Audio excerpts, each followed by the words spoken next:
Saudações, camaradas! Na aula de hoje, dando início ao nosso módulo sobre correlação e regressão, vamos fazer uma breve introdução à correlação. A nossa referência principal é o livro Estatística Aplicada, do Faber e do Larson. Essa e as demais referências utilizadas, assim como as citações e notas, como sempre, estarão todas na descrição do vídeo. Lembrando que o nosso curso sobre correlação e regressão está disponível na Udemy, pela menor faixa de preço da plataforma. No decorrer do tempo, vamos adicionando o restante das aulas do curso e incluindo novas questões de concursos e do livro-texto, juntamente com suas resoluções em vídeo, para que possamos aplicar o que aprendemos no decorrer das aulas. Vou deixar o link do curso no primeiro comentário fixado e na descrição do vídeo, caso tenham interesse. Vamos supor que você seja um economista e queira determinar a relação, por exemplo, entre os gastos do governo e o PIB, ou queira determinar a relação entre a oferta de moeda e a taxa de juros. Como este economista poderia determinar essas relações? E é justamente isso que veremos neste módulo. Veremos como descrever que tipo de relação ou correlação existe entre duas variáveis quantitativas. Além disso, vamos aprender a determinar se essa correlação é significativa ou não. Podemos entender uma correlação como uma relação entre duas variáveis. Podemos representar os dados através de pares ordenados x e y, tal que x é chamado de variável independente ou explanatória e y de variável dependente ou resposta. Um diagrama de dispersão é basicamente um gráfico formado por pares ordenados x e y.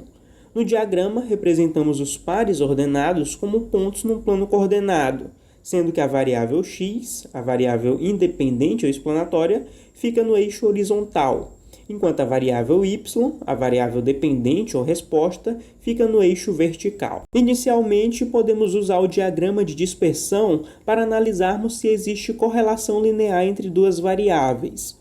Vejamos a figura 9.4, que nos mostra alguns tipos de correlação. No diagrama A, tem-se uma correlação linear negativa, ou seja, à medida em que x cresce, y tende a decrescer.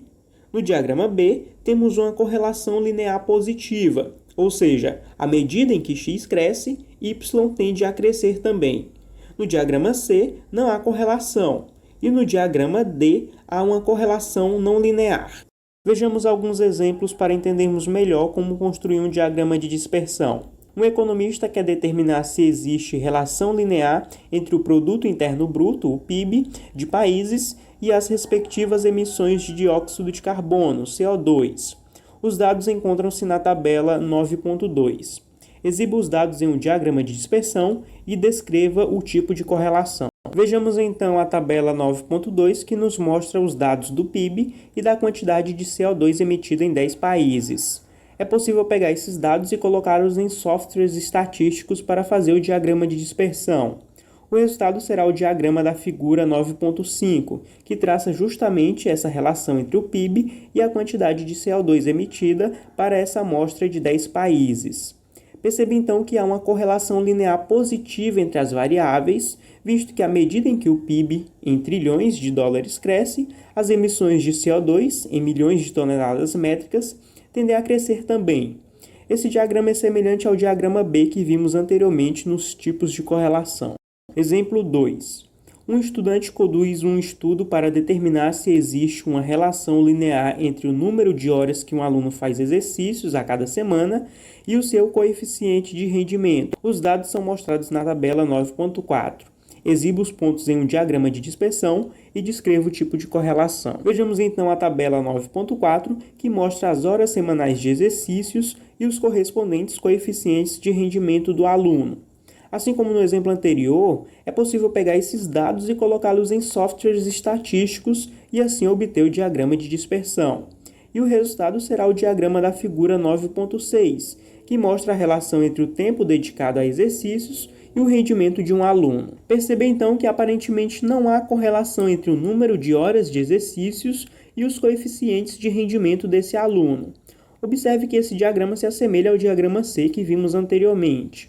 E camaradas, com isso encerramos por aqui essa nossa aula e até a próxima.